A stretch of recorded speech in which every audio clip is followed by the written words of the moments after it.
Киев отказался подписывать новый вариант сделки о природных ресурсах, предложенной администрацией США. Об этом сообщает агентство Bloomberg. Украинская сторона не согласна с суммой долга в $500 миллиардов, которую выставляет Вашингтон. Зеленский называет другую цифру — 98,5 миллиардов.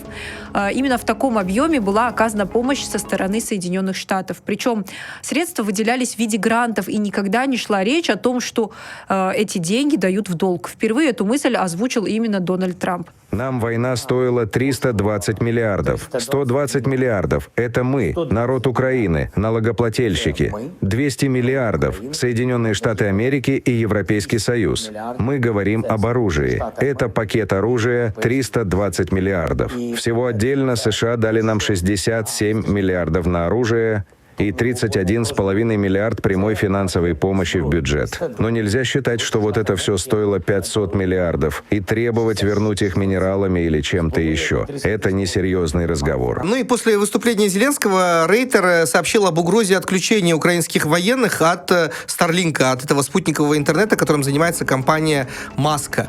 Это тоже может обернуться катастрофическими последствиями, на самом деле, для вооруженных сил Украины, потому что в этой войне, как известно, огромную роль играют дроны. И без Старлинка ими невозможно будет управлять. Ну, вот эти российские Z-военкоры уже начали писать о том, что вся линия фронта рухнет, но Илон Маск довольно быстро опроверг эту информацию и заявил, что отключать Starlink не будет в Украине. И еще одна новость, связанная с противостоянием Трампа и Зеленского.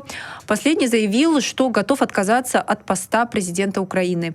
Цитирую: «Если для достижения мира вам действительно нужно, чтобы я отказался от своего поста, то я готов».